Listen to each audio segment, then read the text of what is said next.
Hello and welcome to Daily News Simplified. Here we will take up the news articles from The Hindu of Delhi edition and discuss them as per the demands of UPSC Civil Services exam. The topics for today's discussion are listed on your screen. Let us begin our discussion. Now we move on to the case study which has appeared in the UPSC Mains Exam 2022. Let us read the case study together. Ramesh is a state civil services officer who got the opportunity of getting posted to the capital of a border state after rendering 20 years of service. Ramesh's mother has recently been detected cancer and has been admitted in leading cancer hospital of the city. His two adolescent children have got admission in one of the best public schools of the town. After settling down in his appointment as a director in the home department of the state, Ramesh got confidential report through intelligence sources that illegal migrants are infiltrating in state from the neighboring country. He decided to personally carry out surprise check of the border posts along with his home department team. To his surprise, he caught red-handed two families of 12 members infiltrated with the connivance of security personnel at the border posts. On further inquiry and investigation, it was found that after the migrants from neighboring country infiltrate, their documentation like Aadhaar card, ration card and voter card are also forged and they are made to settle down in a particular area of state. Ramesh prepared the detailed and comprehensive report submitted to Additional Secretary of the state. However, he has summoned by Additional Home Secretary after a week and was instructed to withdraw the report. The Additional Home Secretary informed Ramesh that the report submitted by him has not been appreciated by higher authority. He further cautioned him that if he fails to withdraw the confidential report, he will not only be posted out from the prestigious appointment from the state capital, but his further promotion, which is due in near future, will also get in jeopardy. And the questions which were given based on this case study says, what are the options available to Ramesh as the director of home department of the bordering state? The second one says, what option should Ramesh adopt and why? The third option, critically evaluate each of the options. What are the ethical dilemmas being faced by Ramesh? And lastly, what policy measures would you suggest to combat the menace of infiltration of illegal migrants from neighboring country? So, in this case study, we need to answer these 5 questions in 250 words. Let us move to the first question which says, what are the options available to Ramesh? The first option is withdraw report and comply with senior's directive. Ramesh can comply with the directive from Additional Home Secretary and retract the secret report to avoid any potential consequences to his position and promotion. This is the first option which is available to Ramesh. The second one is he can take up the issue to the higher authorities. Ramesh can refuse to retract the report and refer it to higher authorities or anti-corruption agencies in order to highlight the criminal actions and illegal activities which are related to the infiltration of illegal immigration. And the third option which is available before Ramesh is to seek legal protection and expose the issue to media. Ramesh can seek the legal help to protect his position and protect himself from any negative actions that may be made against him as a result of submitting the report. And by sharing the report with the media, he can expose the criminal actions and corruption related to illegal immigration. So these are the options which are available before Ramesh. Now the second question says, what option should Ramesh adopt and why? Ramesh should oppose and escalate the issue to the higher authorities. In doing so, he may be able to safeguard the rule of law. And you should also give reasoning for the chosen option. And the reasons for this particular option where Ramesh should oppose and escalate the issue to the higher authorities, the first one is upholding the public interest. Ramesh's first responsibility as a government servant to serve the public interest and uphold the rule of law. It is in the best interests of citizens and the country as a whole to expose the illegal actions that compromises the national security. The second one is accountability. Ramesh will bring the issue to the notice to those who have the authority or power to take action against the illegal activity, and it will help in ensuring the accountability. The next one is respecting the hierarchy. Ramesh would neither reject his superior's order or resort to more severe measures, such as exposing the material to media. And in this option, Ramesh is neither outrightly rejecting the superior's order or exposing the material to media. With the help of this option, Ramesh will help in maintaining the organizational hierarchy through the use of chain of command. And the last one is professional integrity. Maintaining integrity is the basic ethical principle for a civil official. And Ramesh exhibit integrity and moral courage by opposing the demands to suppress the report and exposing the illegal migration which is happening in the state. The next question says critically evaluate the options which are available before you. Here we will be evaluating the options which are available. As we know, the first option which we have written is withdraw report and comply with senior's directive. The merits of this case is that it will protect Ramesh's current position and the future prospects for promotion, which will be beneficial for his family. On the other hand, the demerit of this case is the crisis of conscience through which Ramesh will go, and his duty will be compromised to uphold the rule of law and to act in the interest of public. This is the demerit of this particular option. The second option, as we have written, take the issue to higher authorities. The merit of this case is that it will bring the issue to the attention of higher officials in the organization, which may lead to a corrective action of the illegal conduct and the employees who are involved in that particular activity. Hence, it will lead to a corrective action. And the demerit of this particular case is the potential retaliation from the higher officials, and it may harm his career. And the last option says seek legal protection and expose the issue. By seeking legal help, Ramesh will have the information about the whistleblower's right, which could insulate him from the consequences. And it will also apply immediate pressure to the senior officials to take action if the issue is exposed. And the demerit of this case is that it can lead to an immediate job loss and legal consequences for Ramesh. The next question talks about the ethical dilemmas being faced by Ramesh. The first one is public interest versus private interest. Whenever you are required to write the ethical dilemmas, it will be always in the form of verses. So in this case, Ramesh must weigh his family's interests, particularly his mother's health and his children's schooling, against his responsibilities as a civil servant to preserve and safeguard the public from criminal actions. The second one is integrity versus obedience. Ramesh must choose between upholding his professional integrity and complying with the senior's instructions to remove the report. So, it is an important dilemma which is being faced by Ramesh. And the last one is loyalty to the organization versus whistleblowing. Ramesh must choose between being loyal to the organization and obeying the additional Home Secretary's order or expose the wrongdoings which are happening in the state. These were the ethical dilemmas which are faced by Ramesh. Now we will move on to the last question, which says suggest policy measures to combat the menace of infiltration of illegal migrants from neighboring country.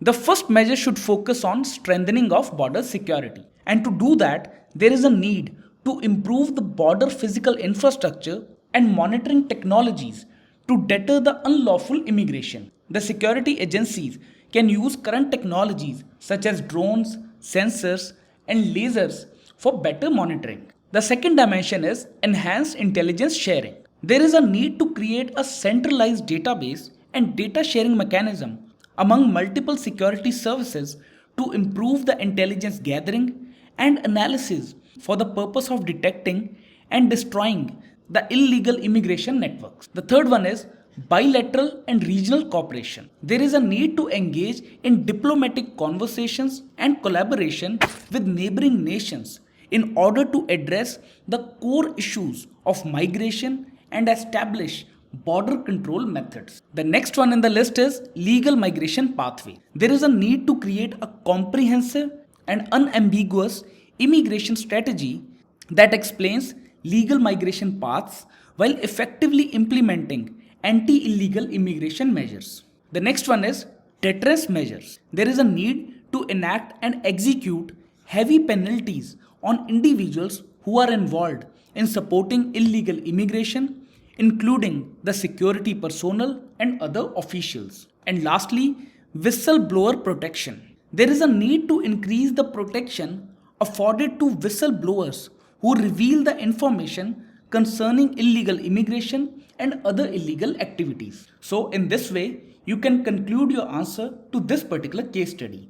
The first topic of today's discussion is based on this news article which has featured at page number 7 in The Hindu. And it says, the bureaucracy as a prosecutor and judge. And the context is that the controversial Jan Vishwas Act 2022, which was recently enacted into a law by Parliament, is a landmark piece of legislation aimed at improving the ease of doing business by decriminalizing offences across various legislations. In today's discussion, we will try to focus on the 4 key areas. The first one is why there is a need for such legislation. The second one, the key features of this particular legislation, major challenges facing the act, and a way forward. First of all, we will discuss the need for such a legislation. As we all know, India's ease of doing business rankings have improved due to advice from various expert committees advocating for reforms. But there exist multiple concerns which is hindering India's progress in this particular regard. And one of the notable concerns highlighted by Company Law Committee was the imposition of criminal liability for technical violations. And in order to address these concerns, the Companies Act was revised in 2019 and 2020 and reclassified the offences for technical or procedural violations as a civil offence. Further, the Jan Vishwas Bill of 2022 focuses on declassifying specific offences, reducing the compliance burden, and fostering the business environment. It is the focus area of Jan Vishwas Act. Now we will discuss the key features of this particular legislation. The first point is the Act amends 42 legislations which include the Indian Post Office Act 1898, the Environment Protection Act 1986, Public Liability Insurance Act 1991, and the Information Technology Act 2000. Hence, the Jan Vishwas Act tries to streamline the offences under these particular acts. The second one is decriminalizing certain offences. Under the act, several offences with the imprisonment term in certain acts have been decriminalized by imposing only a monetary penalty. For example, under Information Technology Act 2000, the disclosure of personal information in a breach of lawful contract is punishable with imprisonment up to 3 years or a fine of up to 5 lakh rupees. And the Jan Vishwas Act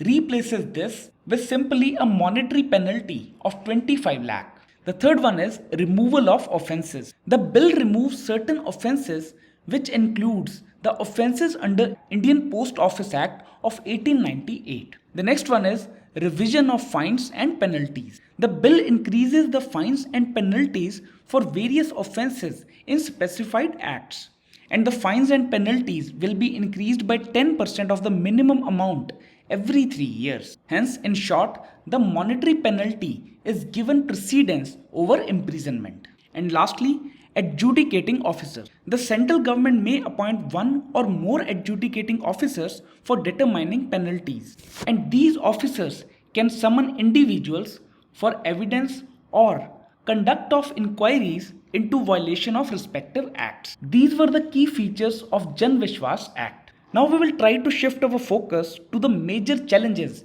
facing the Act. The first one is omission of offences under Indian Post Office Act 1898. As the Act removes all the offences and penalties under the Indian Post Office Act 1898, it raises two issues. The first one is omission of offences under the Act may not be relevant to the legislative intent, and it may also lead to the breach of privacy. The second one is competence of adjudicating officers added under environmental laws. The bill amends adjudication process under Air Pollution Act and Environment Protection Act, and the new process of adjudication raises few questions such as the independence of adjudicating officers, whether they will be provided freedom to investigate cases as per their competence or the merit of the case. And the second issue is judicial and technical competence of the adjudicating officers. The third one is relationship between adjudicating officers and judiciary. Under the bill, the adjudicating officers will be responsible for receiving or hearing complaints against the contraventions under Environment Protection Act, and their decisions can be appealed to National Green Tribunal, whose decisions are appealed to Supreme Court of India. And it raises a question whether there is a need for a parallel process in which the adjudicating officers can file a complaint in a court. The last one is functional overlap between proposed and existing funds. The bill adds an Environment Protection Fund under the Environment Protection Act, and this fund will be used for education, awareness, and research. However, many other funds exist which fulfills a similar purpose. Hence, the question is whether this new fund is necessary or not. And lastly, we will discuss the way forward. The way forward involves a comprehensive approach to ensure that the Jan Vishwas Act of 2022 effectively achieve its intended goals for promoting ease of doing business while addressing the challenges and concerns that have emerged. So in this regard, these are the strategies which can be implemented. The first one is engage with businesses, legal experts, environmentalists, and other relevant stakeholders to gather diverse perspectives on the implementation of Act, which will help in identifying the potential gaps, refining of provisions, and ensure that the legislation strikes a balance between business facilitation and environmental protection. The second is review the omitted offences under the Indian Post Office Act 1898. It will help in ensuring that the removal aligns with the legislative intent of promoting the ease of doing business. And there is also a need to address the concerns related to the breach of privacy. The third one is there is a need to develop training programs for adjudicating officers to equip them with the necessary judicial, technical, and environmental expertise, which will help in ensuring that a fair and informed decisions are taken to fulfill the mandate of public interest. And lastly, there is a need to establish an independent oversight mechanism to monitor the actions of adjudicating officers, as they are being provided an autonomy to deal with the cases on their expertise. So, it will ensure impartiality and adherence to the due process, and will also mitigate the concerns regarding potential conflict of interest or biased decision making. A quick recap to our discussion. First of all, we have discussed the context and its relevance for General Studies Paper 2. Then we discussed the need for such legislation in India and the key features of this particular legislation. Further, we discussed the major challenges facing the Act and a way forward. The next topic of today's discussion is based on this news which featured on page number 9 in The Hindu. It basically talks about the Starlink project. And the context is that in January 2023, numerous images of an unmanned Ukrainian drone surfaced on Telegram channels in Russia. And these pictures showcased a Starlink satellite dish produced by SpaceX, which had been retrofitted onto the drone. This topic is relevant under General Studies Paper 3, in which awareness in the field of space is directly mentioned, which makes this topic important for our discussion. Before moving on to the Starlink project, let us have a look at the 2023 prelims question, which is related to the satellite navigation. And it says, which one of the following countries has its own satellite navigation system? We will reveal the answer to this question at the end of this discussion. Meanwhile, try to solve this. Now, this is the image of Starlink satellite dish, which has been captured. In today's discussion, we will discuss about Starlink in detail. And it is important for the prelims exam also. It is the world's first and largest satellite constellation using a low Earth orbit to deliver broadband internet, which is capable of supporting streaming, online gaming, video calls, and many more. In this particular statement, we have three facts. The first one is, it is the world's first and largest satellite constellation, and it is placed at low Earth orbit and it is used to deliver broadband internet. Try to remember this piece of information. The second point says it delivers high speed, low latency internet to users across the world, and it is ideally suited for rural and geographically isolated areas where the internet connectivity is non existent or unreliable. Hence, it can be used to deliver the services to far flung areas. The next point says the satellites are equipped with Hall thrusters which are used to maneuver in an orbit, maintain altitude, and guide the spacecraft back into the atmosphere after their missions. These Hall thrusters generate an impulse using electricity and krypton gas. Hall thrusters are used in Starlink satellite project. The next one is it operates on a satellite internet service technology that existed for decades. Instead of using cable technology to transmit internet data, a satellite system uses radio signals through the vacuum of space. So, one more piece of information is here that it uses radio signals to transmit the internet data through the vacuum of space. Further, it offers an unlimited high-speed data through an array of small satellites that deliver up to 150 MB per second internet speed. Hence, it offers a very high-speed internet connectivity. The next one is it uses low Earth orbit satellites and a phased array antenna, which helps in keeping its performance intact during the extreme weather conditions. Hence, the low Earth orbits helps in keeping its performance intact during the extreme weather conditions. The next one says, in 2019, SpaceX initiated the launch of these satellites into space, and at present over 3,000 of these satellites are operational and transmitting internet signals to specific ground receivers. And for this particular reason, Russia has raised concerns over its national security. The next one is, unlike the conventional internet providers, it operates without the need of ground infrastructure, and users only require a small satellite dish or a receiver device similar to satellite TV to access high-speed internet. And lastly, it can withstand the extreme weather conditions. Hence, this discussion was specifically oriented towards prelims exam. And the answer to this particular question is Japan, as Japan has its own navigation system which is known as quasi-zenith satellite system. The last topic of today's discussion is based on this news which featured at page number 10 in The Hindu. It basically talks about the Financial Action Task Force. And the context is that FATF intends to update its guidelines in order to protect non-profit organizations against terror financing without interfering with their lawful operations. As FATF is an important international organization and it plays an important role in combating the money laundering and terror funding. So, it is relevant for General Studies Paper 2, under which important international institutions, agencies, and fora is mentioned. Hence, it is an important topic for our discussion. In today's discussion, we will briefly discuss about FATF from prelims exam perspective. Let us understand what is FATF.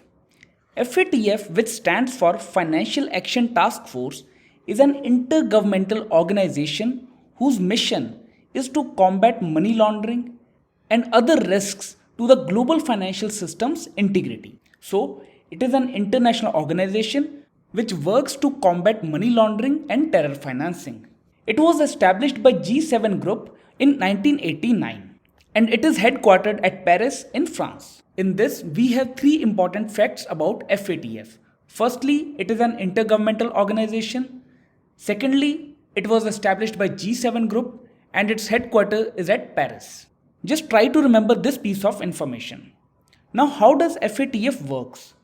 It assesses nations' anti-money laundering and counter-terrorism financing measures to see if they met defined requirements. And if countries' measures is judged to be deficient, FATF offers advice and assistance to help them to strengthen their systems. And why FATF is important?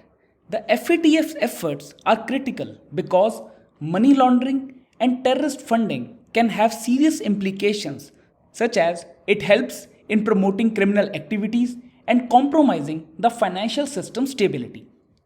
Further, FATF helps in protecting the international financial community from these dangers by advocating effective anti-money laundering practices around the world. Now, what are the consequences of non-compliance with FATF guidelines? If a country fails to correct discovered flaws or persistently disregards FATF recommendations, it may be added to the organization's list of high-risk and non-cooperative jurisdictions, which is famously known as FATF blacklist.